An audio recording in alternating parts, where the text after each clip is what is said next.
2021년 2월 2일 새벽 예배 주님 앞에 올려드리십니다. 기도드리시겠습니다. 할렐루야. 감사와 찬양과 영광과 존귀와 높임을 받으시기에 합당하신 우리 아버지 하나님, 은혜와 사랑에 감사를 드립니다.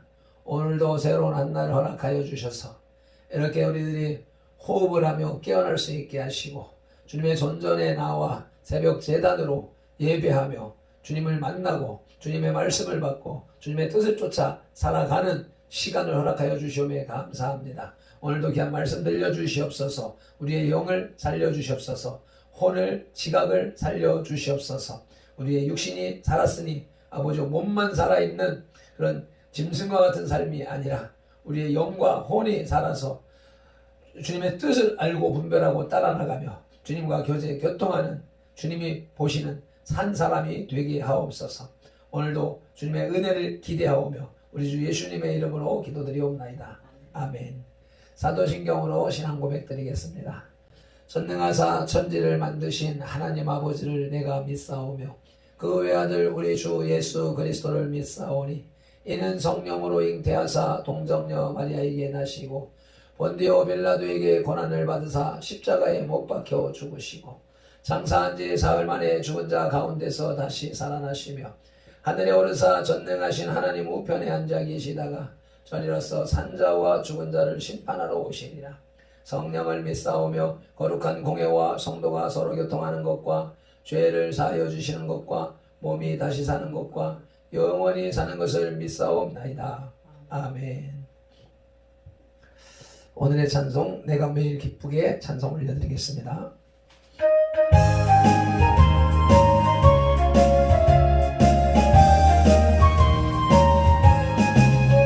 내가 매일 기쁘게 순례길 행함은 주의 팔이 나를 안보하며 내가 주의 큰 복을 받는 참된 비결은 주의 용이 함께함이라.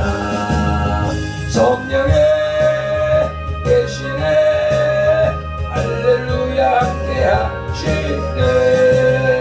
좁은 길을 걸으며 밤낮 기뻐하는 곳 주의 용이 함께함이라며.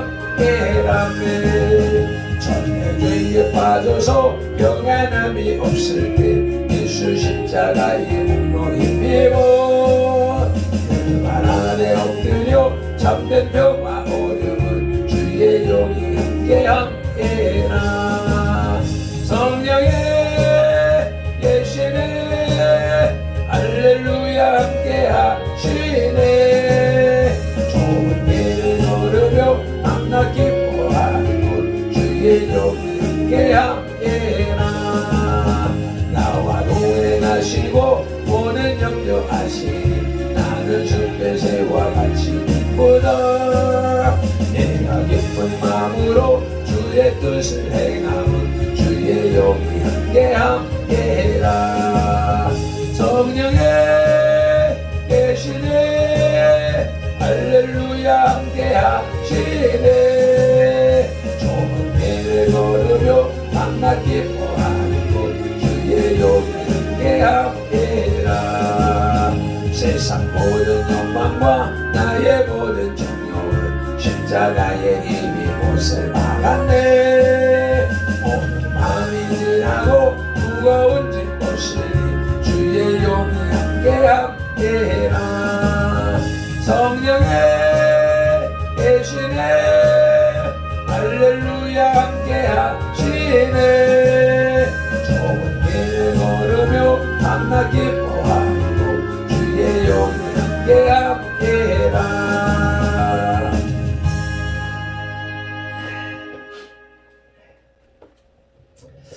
아멘. 오늘 우리에게 주시는 하나님의 말씀은 사도행전 15장 30절로 35절 말씀입니다. 이방인 신자들에게 보내는 편지 두 번째 단락입니다. 함께 합독하시겠습니다. 그들이 작별하고 안디옥에 내려가 무리를 모은 후 편지를 전하니 읽고 그 위로할 말을 기뻐하더라. 유다와 실라도 선지자라. 여러 말로 형제를 권면하여 굳게 하고 얼마 있다가 평안히 가라는 전송을 형제들에게 받고 자기를 보내던 사람들에게로 돌아가되 바울과 바나바는 안디옥에서 유하며 수다한 다른 사람들과 함께 주의 말씀을 가르치며 전파하니라. 아멘. 30절 중반에 보면 무리를 모은 후에라는 단락 속에 무리라는 말은 공적인 종교 혹은 정치 모임을 가리킬 때 쓰는 말로 군중과는 그 의미가 다르다고 합니다. 즉 바울과 바나바, 실라, 유다 등은 안디옥 교회에 도착하자마자 곧바로 교회 회의를 열어서 예루살렘 공의회의 결정을 공적으로 전달한 것입니다. 30절 말미에 편지를 전하니 라는 말씀이 있는데 단락이 있는데 이것은 공의회에서 보낸 편지를 한 사람이 대표로 모든 회중 앞에서 낭독한 것을 의미합니다. 이로써 할례 문제는 일단락되었고 바울의 가르침에 대한 사도적 확신도 보증을 받게 된 것입니다. 즉 바울의 가르침이 사도들의 가르침과 일치한다는 사실을 이 편지는 증명해 준 것이기 때문이지요. 33절 후반절에 보면 자기를 보내던 사람들에게로 돌아가되 라는 단락이 있는데 안디옥 교회의 문제가 해결된 것을 보고 다시 예루살렘으로 돌아갔다는 말인데 에브라임과 베사 사본에 의하면 단지 유다만이 돌아가고 신라는 안디옥에 계속 머물렀다고 삽입되어 있다고 합니다. 그러나 다수의 권위 있는 사본에 이 말이 없는 것으로 보면 40절에 신라가 안디옥 교회에서 다시 등장하기 때문에 서로 조화시키기 위해서 삽입한 것으로 보인다고 합니다. 유다와 신라가 다 함께 예루살렘으로 떠나갔다가 신라는 다시 내려왔다고 봐야 한다고 생각하는 분도 있습니다. 안디옥에 간 대표들이라고 하는 제목으로 말씀을 상고하시겠습니다. 예루살렘 회의는 유대인 크리스천과 이방인 크리스천 사이의 갈등과 반목을 해소하고 네 가지의 결의를 통해 예수 그리스도 안에서 모두 한 형제 자매임을 확인했습니다. 예루살렘 교회는 또한 총회의 결과를 이방인 선교사 바울과 바나바와 함께 총회의 대표인 유다와 신라를 안디옥에 보내어 총회의 결론을 전달하게 하였습니다. 안디옥 교회와 모든 이방인의 교회가 인정되고 이방인의 신앙이 예루살렘 총회에서 인정되므로 이방 전도는 이제 본격적인 궤도에 오르게 되었습니다. 이로써 유대인의 일시적인 소요는 오히려 합력하여 선을 이루게 된 것입니다. 예루살렘 총회의 결의를 가지고 안디옥에 간 대표들을 살펴보시겠습니다. 그 안디옥에 내려간 대표들의 구성을 살펴볼 것 같으면 예루살렘 총회는 이방인 선교사 바울과 바나바만을 이방인에게로 돌려보내서 총회의 결과를 알리지 않았습니다.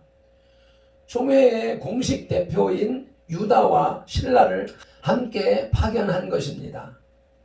만약 바울과 바나바만 안디옥에 돌아갔다면 그들의 합법적인 결의문까지도 반대파에 의해서 의심을 받을 수 있었기 때문입니다.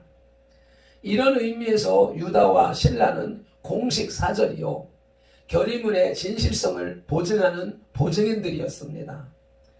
예루살렘 총회가 편지와 함께 그들의 대표를 파견한 것은 참으로 현명한 처사라 아니할 수가 없습니다. 교회의 일은 이처럼 순수해야 할 뿐 아니라 지혜로워야 합니다. 그래야 사탄이 틈탈 수 있는 기회를 미연에 방지할 수 있는 것입니다. 예루살렘 총회의 결의를 가지고 안디옥에 내려간 대표들의 방문은 두 번째로 기쁜 방문이었습니다. 총회 대표들과 결의문을 갖고 안디옥을 방문한 바울과 바나바는 기쁜 기환길이었습니다. 그들은 아마도 안디옥 성문을 통과하면서 얼마 전에 그것을 통과하던 자신들의 모습을 회상했을 것입니다.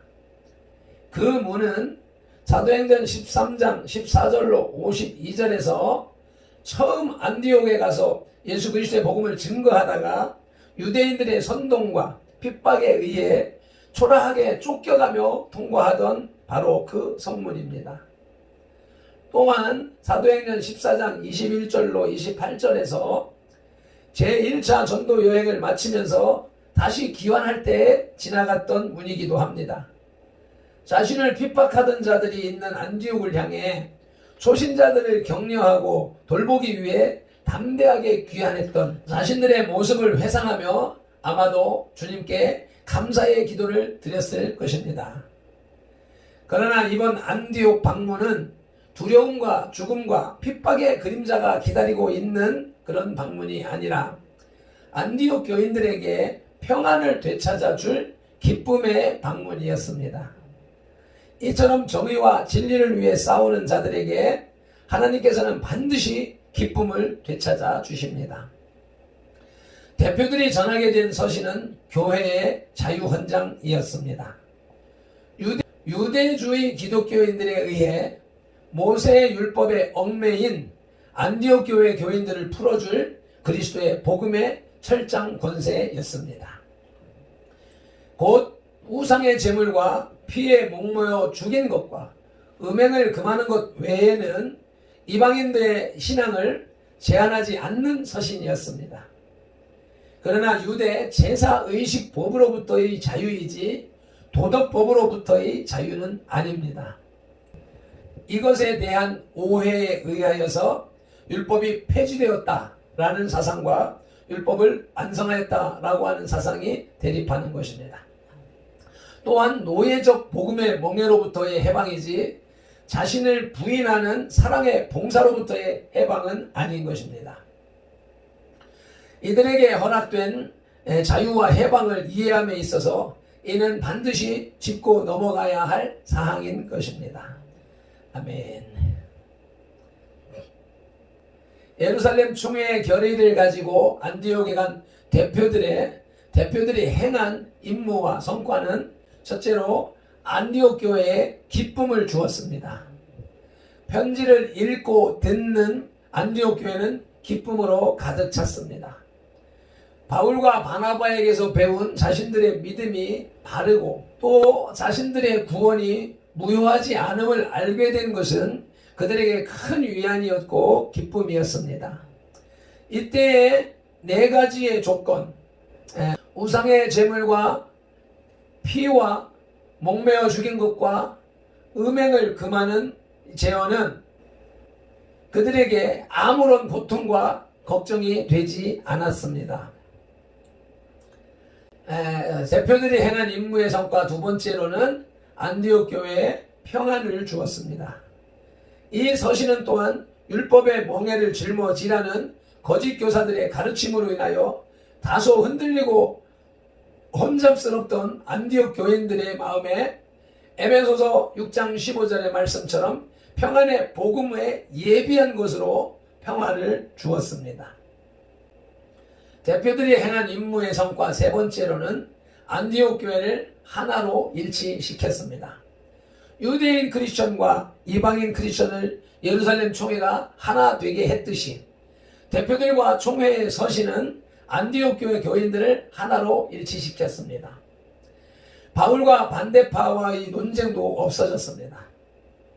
또한 덧붙여 유다와 실라는 예언자의 은사를 행사하여 안디옥 형제들을 권면하고 굳게 했습니다. 갈라디아서 3장 28절 말씀입니다.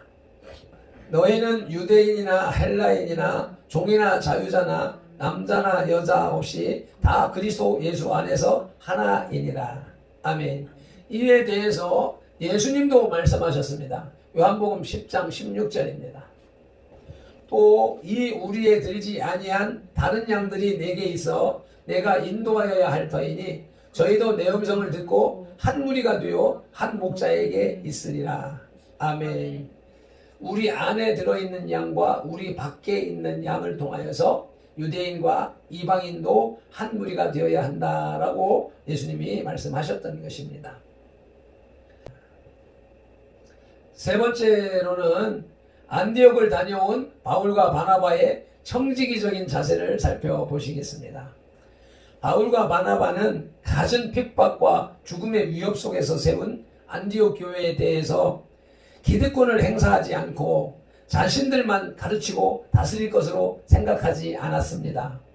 하나님으로부터 총회 대표로 택함받은 유다와 실라도 이는 마찬가지였습니다.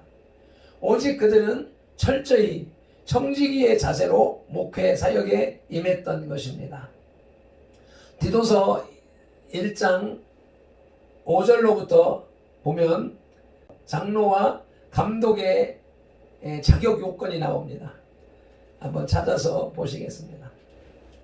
1장 5절 끝에 보면 장로들을 세우게 하려 함이니 이렇게 하면서 장로의 조건이 6절로부터 제시됩니다. 치리하는 장로와 설교하는 장로 이렇게 구분되는데 교회 지도자를 얘기하는 것이죠. 뿐만 아니라 이 시대에 만인 제사장서를 비유할 때에 믿는 모든 사람들은 이와 같아야 된다라고 하는 것입니다. 그래서 청지기의 자세를 살펴보는 과정인 것입니다. 5절 끝부분에 보면 장로들을 세우게 하려 함이니로 시작하여서 6절부터 같이 읽으시겠습니다. 제일 첫째로 책망할 것이 없고, 둘째로 한 아내의 남편이며, 셋째는 방탕하다는 비난을 받거나 불순종하는 일이 없는 믿는 자녀를 둔 자라야 할지니라. 감독은 넷째로 하나님의 청지기로서 책망할 것이 없고, 다섯째로 제 고집대로 하지 아니하며, 여섯째 급히 분내지 아니하며, 일곱째 술을 즐기지 아니하며, 여덟째 구타하지 아니하며, 아홉째 더러운 이득을 탐하지 아니하며, 열째 오직 나그네를 대접하며, 열한째 선행을 좋아하며, 열둘째 신중하며, 열셋째 의로우며, 열넷째 거룩하며, 열다섯째 절제하며, 열여섯째 믿은 말씀의 가르침을 그대로 지켜야 하리니 이는 능히 바른 교훈으로 권면하고 거슬러 말하는 자들을 책망하게 하려 함이라. 아멘. 감독과 장로와 감독의 요건, 또 이 시대에 예수를 믿는 성도들의 요건, 이 16가지 청지기적 자세를 살펴보았습니다. 이러한 목회자들이 있었기에 안디옥 교회는 그와 같은 엄청난 청지기로서의 모든 사역을 감당할 수 있었던 것입니다. 이처럼 겸손과 자기 희망은 사람들을 하나로 묶고, 또 하나됨은 하나님의 사역을 위한 큰 능력으로 나타납니다. 말씀을 맺겠습니다.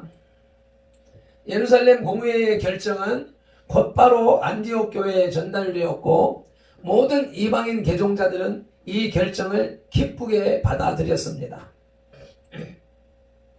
그러나 할례 문제가 공회의 결정으로 일단락된 듯이 보이지만, 사실상 이 문제는 오랫동안 바울의 사역에 발목을 잡는 괴로운 문제였습니다. 공회에 의한 전체적인 결정에도 불구하고 할례파 유대인들은 복음의 본질을 망각한 채 자신의 소견을 굽히지 않고 이에 집착했었던 것입니다.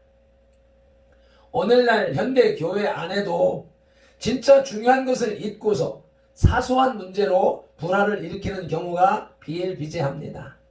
우리 선돌교회 안에서는 복음의 본질을 벗어난 사소한 문제로 인해서 삐지고 다투는 일이 일어나서는 안 될 것입니다. 기도하시겠습니다.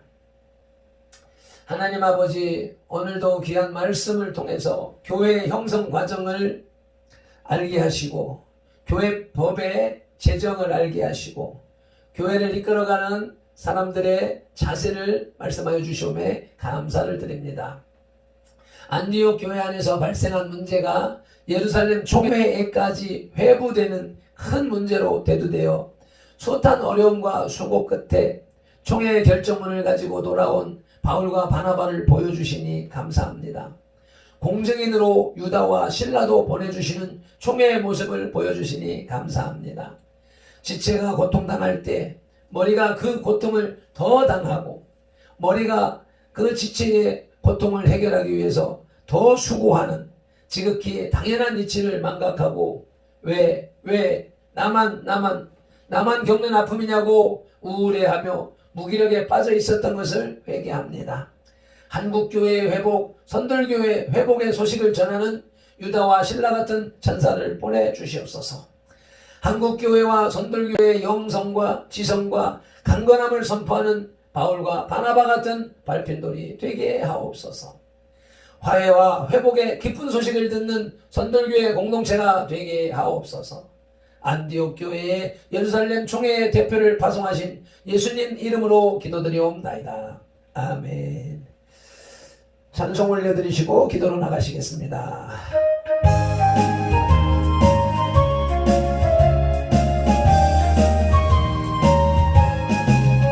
내가 매일 기쁘게 순례길 행함은 주의 발에 나를 안보함이요. 내가 주의 큰 복을 받는 참된 비결은 주의 영이 함께함이라.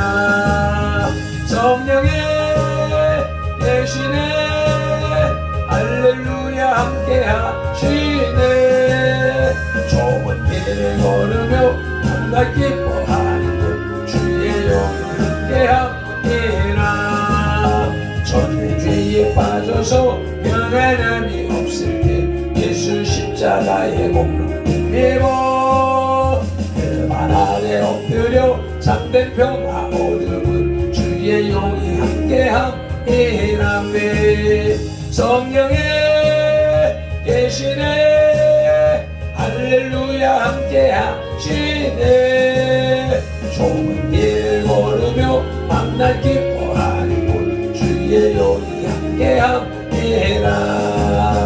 나와 동행하시고 모든 염려하시니 나는 숲의 새와 같이 기쁘다. 내가 기쁜 마음으로 주의 뜻을 행함은 주의 영이 함께함이라네. 성령의 계시네 할렐루야 함께하시네. 좁은 길을 걸으며 밤낮 기뻐하는 것 주의 영이 함께함이라.